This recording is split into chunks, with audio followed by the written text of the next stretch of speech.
She was always such a nuisance, perpetually in my way. Until the bitter end, my husband spat out those words. It made me question if he was truly human at all.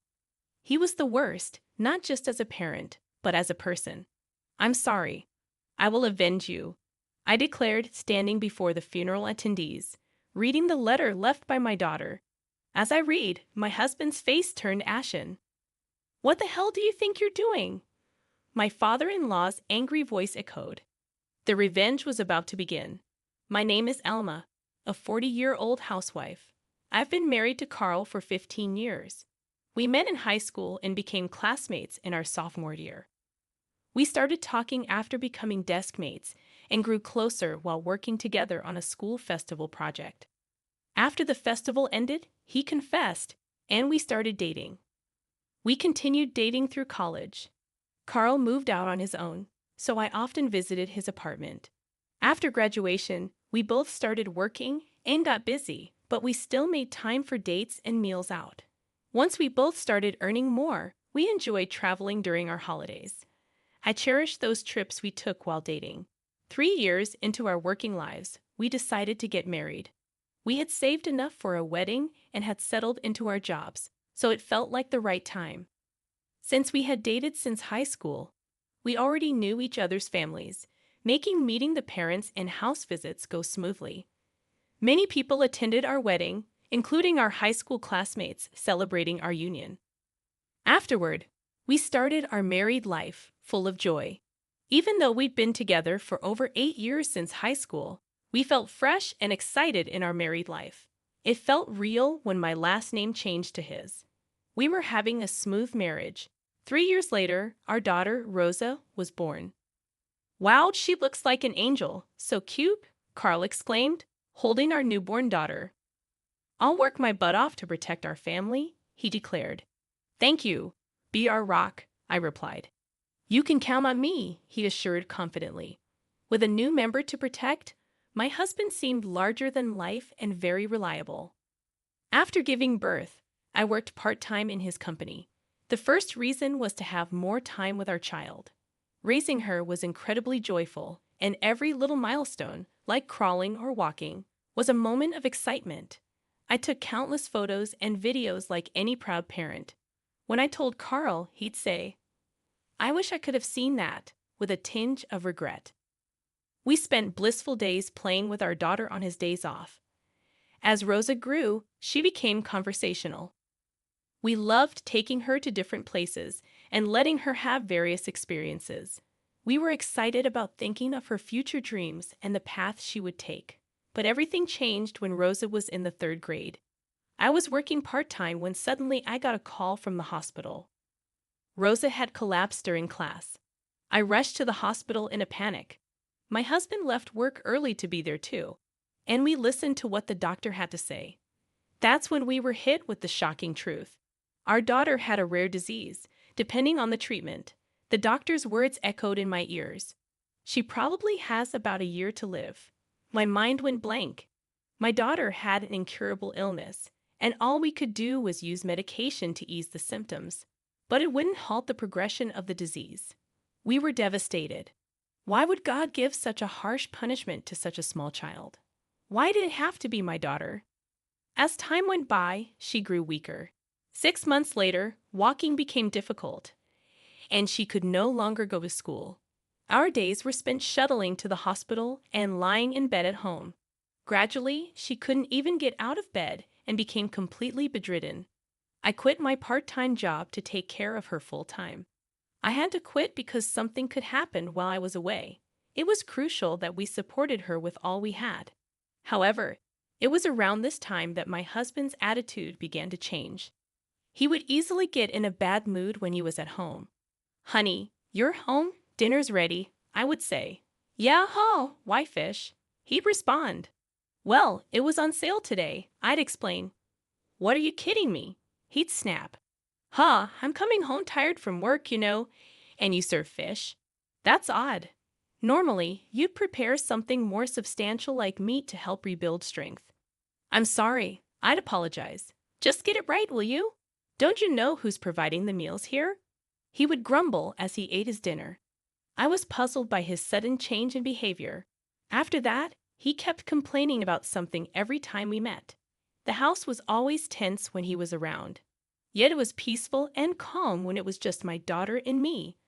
I would get anxious just knowing he was coming home. Why was he so irritable all the time? Then, at some point, he started coming home late.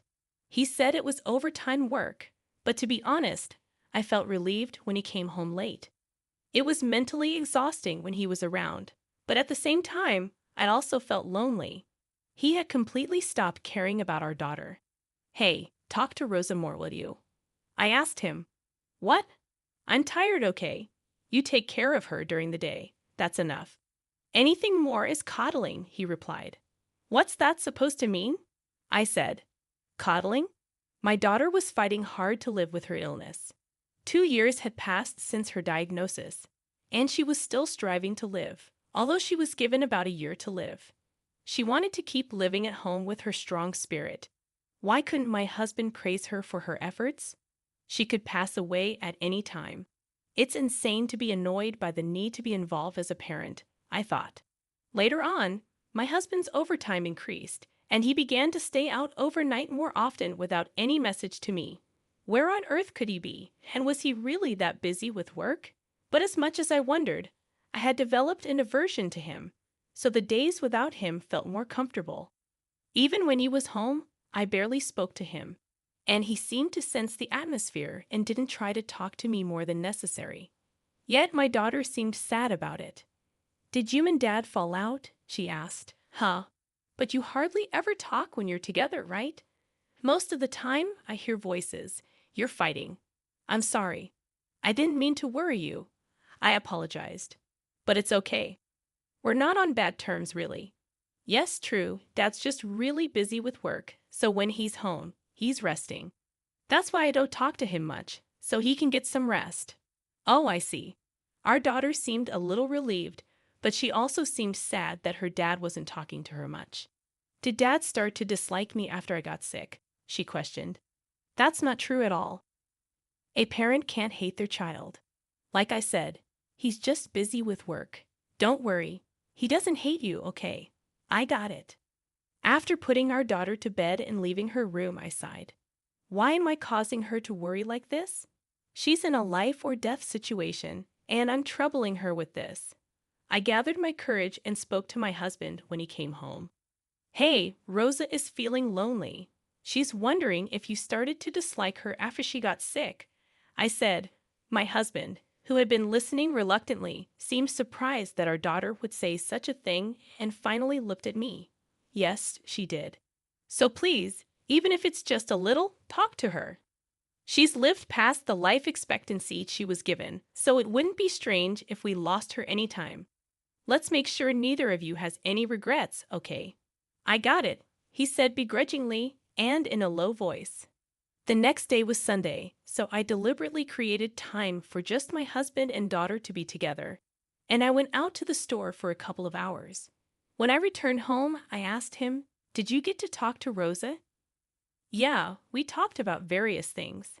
"That's good then. I was glad if it was for our daughter's sake." But then my husband started to get ready to go out. "Huh? Are you going somewhere?" "Yeah, I'm going out to eat with a friend. Why don't we all have dinner together as a family?" "Ah, I've been invited, so I can't say no. I've done my part by talking to Rosa. It's time for you to let me go." Saying that, he left the house. What does he mean, let me go? I felt like nothing had been resolved. Maybe my husband was just going through the motions out of obligation.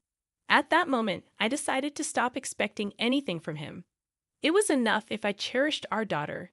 That's what I thought, and I focused more on making conversation with her. Then one day, my husband came home in a bad mood. "Hey, get dinner ready quickly, okay?" I had stopped trying to say anything to my husband, so I prepared dinner, put it in front of him, and was about to go to our daughter's room when he stopped me. "Hey, pack a week's worth of clothes in the duffel bag." "Huh. I've got a business trip. Make sure you pack all the essentials. Like the razor, too," he said, then went to take a bath without even clearing his dishes. Why do I have to do this? But surely, if the bag wasn't packed by the time he got out of the bath, he would get pretty mad. And if he raised his voice, it would worry our daughter if she woke up. I sighed and went into his room to pack the clothes into the duffel bag. Well, it's a relief. He'll be gone on a business trip for a week. With him gone, I can relax. I packed the bag and left it in his room. The next morning, my husband left without thanking me or saying anything. That annoyed me, but I decided to let myself do as I please. First, I called my parents to come and see our daughter. If my husband is away for a week, my folks can stay over without any worry. They seemed torn, happy to see their granddaughter, but saddened to see her bedridden. They were all smiles in front of her. But once she fell asleep, their faces were filled with pain and loneliness. "It really is unfair of God," they said. "Why couldn't it be an old-timer like me instead of a good kid like Rosa?" My parents stayed until the very last minute before my husband was due back. Rosa had been happy to talk to her grandparents after so long. As time went on, Rosa's condition worsened, and she had to be hospitalized. I was overcome with the fear that it might be soon. I visited her in the hospital every day, but my husband never came to visit. Instead, when he returned home early, he would send me angry messages on WhatsApp, upset about not having dinner ready. I was beyond sighing at this point. I thought it would be better if I didn't have a husband who couldn't cherish his own daughter. But without him working, I couldn't spend all this time with her. As painful as it was to admit, his work allowed me these moments with her. Not only my parents but also my in-laws came to visit her often at the hospital. Rosa always seemed happy when someone came to see her. We even celebrated her 12th birthday in the hospital room where the nurses prepared a cake, and we all celebrated together. But about a month after her birthday, Rosa's condition worsened, and she passed away. I was devastated and broke down crying. No matter how much I had braced myself, the reality shattered my emotions. My parents tried to comfort me, but they ended up crying with me. Still, we had to see Rosa off properly. Together with my parents, I arranged and prepared for the funeral. There were things I had to do, all for Rosa. I managed to hold back my tears and proceed with the funeral arrangements. We arrived at the funeral parlor early before the other mourners. My husband was irritable about having to get up early after coming back from his business trip the day before. It was infuriating. He hadn't been reachable when Rosa passed away, and he had the gall to say, "I was on a business trip. Even if you had contacted me, I could have made it back." He tried to light a cigarette in frustration. "Go to the smoking area, please," I said sharply. He looked irritated after I called him out. Standing by the coffin on his way to smoke, he said something awful to our sleeping daughter. "You were such a pain, always in my way." Right to the end, my husband spat out such things as if they were nothing. Is he really human? He's the worst, not just as a parent, but as a person. I was rendered speechless by the horrible things my husband said. I couldn't move from the spot until my husband walked towards the smoking area. When I came to, I went straight to the coffin. "I'm sorry. I will take revenge in your place," I told my daughter, steeling myself with determination. I could never forgive him. Then the funeral began. Unbelievably, my husband, who had just said such terrible things, pretended to cry in front of the relatives, saying Rosa's name as tears streamed down his face. I knew it was an act because I saw him apply eye drops before walking up to the coffin. The relatives, not knowing any better, misunderstood and started crying too. Unforgivable. I would reveal his true nature no matter what. As the funeral was drawing to a close, it was time to read the letter left by my daughter. "What? There's a letter?" My husband was clearly surprised, not having known about it. "Yes, there is. I have to properly convey the words she left behind to everyone." I stood before the funeral attendees and began to read my daughter's letter aloud at the microphone. The letter was mostly words of gratitude to me for the care I had given her. With each word I read, tears came and I choked up. The relatives also started to cry along. As I got to the part about my husband, I took a deep breath. "To Dad," I read as the tears naturally stopped. Against Mom, who was always by my side. You seemed to avoid coming home as if you were avoiding us. Even when you came home, all I could hear was your voice yelling at her. In my room, Dad used to make time to play with me when I was little, taking me on drives to all sorts of places. But after I got sick and became bedridden, Dad seemed like a completely different person. Mom always pretended to be strong in front of me, but I could tell she was really struggling with how Dad was behaving. It hurt me, thinking maybe it was my fault things turned out this way, but it seems that wasn't the case. Remember the day Mom went shopping, and it was just Dad and me at home? You came to my room and talked to me then, maybe because Mom asked you to. I was so happy. It felt like the old Dad had come back. But then, thinking I was asleep, you took a phone call. You were talking to a woman I don't know. I heard everything. You were planning a week-long trip. Did you enjoy the Disney trip you went on behind our backs? And you told that woman on the phone that you loved her. Hearing that, I realized you don't care about Mom or me anymore. So please, after I'm gone, divorce Mom. Don't make her unhappy anymore. Let her be free from you. When I finished reading the letter, the room was buzzing. My husband stood there, pale as a ghost. What the hell are you doing? My father-in-law's angry voice boomed. The revenge had begun. My husband just stood there, speechless, stuttering. Ah! My father-in-law grabbed him by the collar and yelled, "You fool!" before striking him across the face. My husband, staggering, denied the affair, saying, "It's not what it looks like. There must be some mistake." What's the mistake? Rosa would never lie, but I haven't had an affair. My husband stuck to his denials. Holding the microphone, I told him, "I've already caught you. Stop with the futile resistance." Yes, I had seen my daughter's letter beforehand and hired a private investigator. I had gathered plenty of evidence of my husband's affair. I showed the photo on my smartphone to everyone at the funeral. All the relatives attending glared at my husband. How could you go on an affair trip when your own child's life was hanging by a thread? You're finished as a human being. I didn't raise you to be such a terrible adult. Mom, Dad, you're no son of ours anymore. We disown you. How could you? My husband just collapsed on the spot. I was just trying to escape the pain.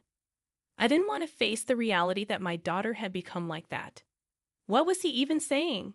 That's no excuse for having an affair, and if that were true, you would have spent more time with Rosa.